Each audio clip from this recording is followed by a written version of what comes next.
Hello, bachcho. Let's read this question. So this question says a flat car has an acceleration of 2 meter per second square. Starting from the rest, a cable is connected to the crate A of weight 50 kg as shown.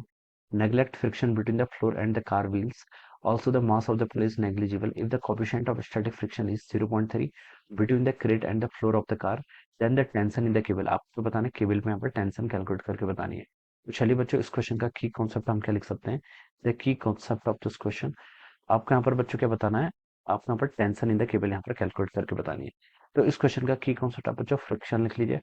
Friction लिख सकते हैं, यहाँ पे क्या लिख सकते हैं, Newton's laws of motion भी लिख सकते हैं. ठीक है, फ्रिक्शन लिख लीजिए, न्यूटन्स लॉज ऑफ मोशन लिख लीजिए. ठीक है, देखिए सिचुएशन आपकी इस तरीके से है. ये आपका देखिए, एक आपके पास एक फ्लैट कार है. ठीक है, फ्लैट कार पर देखिए आपने क्या रखा है, कोई बॉक्स रखा है जिसका ए बॉक्स है. ठीक है, जिसका मास आपका बच्चों 50 kg के इक्वल है. ठीक है, 50 kg का आपने यहाँ पर क्या रखा है, बॉक्स रखा हुआ है. ठीक है, ये आपका इस तरीके से कनेक्टेड है. यहाँ पर एक पुले से ऐसे क्या कर रखा है, आपने इसको कनेक्ट कर रखा है. ठीक है, it is connected with the pulley like this. ठीक है, और इसका दूसरा एंड देखिए आपने यहाँ पर क्या कर रखा है, फिक्स कर रखा है. इसका अदर एंड क्या यहाँ पर से फिक्स है. ठीक है, अब देखिए ये पूरा सिस्टम आपका ए नॉट एक्सेलेरेशन से क्या कर रहा है, आपका मूव कर रहा है. और ए नॉट की वैल्यू बच्चों कितनी देर की है, आपके 2 मीटर पर सेकंड. ठीक है, ये कार आपकी क्या कर रही है, 2 मीटर पर सेकंड स्क्वायर से क्या कर रही है, मूव कर रही है. ऑलराइट, ये आपको गिवन कर रखा है starting from the rest. Cable का वेट कितना है, 50 kg है. Alright, neglect friction between the floor and the car wheels. ठीक है, उसको नेग्लेक्ट करना है. Also the mass of the पुली भी नेग्लिजिबल है. If coefficient of static friction, ठीक है, coefficient of static friction between grade and the floor, यहाँ पर जो सर्फेसिस का कोफिशिएंट ऑफ फ्रिक्शन आपको 0.3 के इक्वल दिया हुआ है. ठीक है, तो आपको बताना है टेंशन इन द केबल कितनी हुई. ठीक है, अब देखिए बच्चों, ये आपने ये वाला एंड तो आपका फिक्स कर रखा है, तो इसका एक्सेलेरेशन बच्चों कितना होगा, 0 के इक्वल होगा. ठीक है, तो हम यहाँ पर कंस्टेंट इक्वेशन का यूज करेंगे. कंस्टेंट इक्वेशन देखिए क्या बताती है, जो आपकी स्ट्रिंग की टोटल लेंथ है वो क्या रहेगी, आपकी कांस्टेंट रहेगी. ठीक है, इस पार्ट का एक्सेलेरेशन 0 है क्योंकि फिक्स है. ठीक है, इस पार्ट का एक्सेलेरेशन मान लीजिए किसका है, ए के इक्वल है. ठीक है, तो मैं ये बता सकता हूँ कि इस वाले पार्ट का, ऊपर वाला नीचे वाले का जो एवरेज होता है. ठीक है, ऊपर का acceleration divided by plus second नीचे का एक्सेलेरेशन डिवाइडेड बाय 2 आपका किसके इक्वल होना चाहिए, ए नॉट के इक्वल होना चाहिए. ठीक है, कंस्टेंट इक्वेशन हमें ये बताती है. ऊपर वाले का एक्सेलेरेशन 0, नीचे वाले का एक्सेलेरेशन ए डिवाइडेड बाय 2 किसके इक्वल, ए नॉट के इक्वल. ए नॉट की वैल्यू कितनी है, 2 मीटर पर सेकंड स्क्वायर. तो बच्चों आप यहाँ से लिख सकते हैं ए की वैल्यू हो जाएगी 4 मीटर पर सेकंड स्क्वायर. ठीक है, ये आपके क्या आ गया, ये आपका इसका एक्सेलेरेशन आ गया. ठीक है, 4 मीटर पर सेकंड स्क्वायर. ये किसका एक्सेलेरेशन है, ये आपका 50 kg के जो क्रेट है इसका एक्सेलेरेशन है. ठीक है, अब देखिए बच्चों, ये एक्सेलेरेट कर क्यों रहा है, क्योंकि इस पर जो आपकी स्ट्रिंग है, स्ट्रिंग क्या लगा रही है, आपका टेंशन लगा रही है. ठीक है, और यही टेंशन हमें फाइंड आउट करना है. ठीक है, अब देखिए बच्चों, कार कार का मोशन देखिए, कार ने कार्ड कितने से मूव कर रही है, आपकी जो फ्री कार है, फ्लैट कार, वो आपकी 2 मीटर पर सेकंड स्क्वायर से मूव कर रही है. तो इसका एक्सेलेरेशन कितना होगा, आपका 2 मीटर पर सेकंड स्क्वायर. ठीक है, और ये जो ऊपर क्रेट है, क्रेट का एक्सेलेरेशन कितना है, देखिए 4 मीटर पर सेकंड स्क्वायर.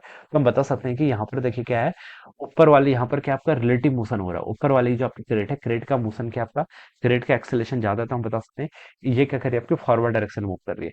तो जो नीचे आपकी कार की सरफेस है वो क्या लगेगी, इस पर फ्रिक्शन फोर्स लगेगी इन अपोजिट डायरेक्शन टू. इसकी देखिए फ्रिक्शन करता है क्या, रिलेटिव वेलोसिटी का अपोज करता है.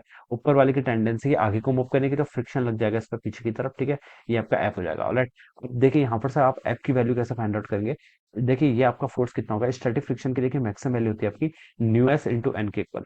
न्यू एस कितना आपका 0.3 इंटू बच्चों क्या हो जाएगा आपका यहाँ पर से एन. ठीक है, एन बच्चों देखिए कितना होगा यहाँ से आपका, एन हो जाएगा यहाँ से आपका 50 kg. तो इसका मास है. ठीक है, 50 kg मास है इंटू कितना जी, जी आपके यहाँ पर से आप 10 पुट कर लीजिए. ठीक है, तो यहाँ से हम लिख सकते हैं जो एफ होगा. ठीक है, इसकी जो मैक्सिमम वैल्यू होगी, ठीक है, ये कितना हो जाएगा आपका 500 इंटू 0.3 करेंगे तो आपको 150 न्यूटन के इक्वल हो जाएगा. ठीक है, तो ये आपका क्या लग जाएगा, this will be the static friction. ये आपका स्टैटिक फ्रिक्शन का क्या आपकी मैक्सिमम वैल्यू है. ठीक है, और ये किस डायरेक्शन में लगी, opposite to the motion, motion के अपोजिट डायरेक्शन में. ठीक है, अब बच्चों अब हम यहाँ से क्या बता सकते हैं, ये इसका एक्सेलेरेशन देखिए क्या फॉरवर्ड डायरेक्शन में, तो हम इस पर न्यूटन्स लॉस ऑफ मोशन लगा लेते हैं, एम ए. ठीक है, कौन सपोर्ट कर रहा है, टेंस सपोर्ट कर रही है.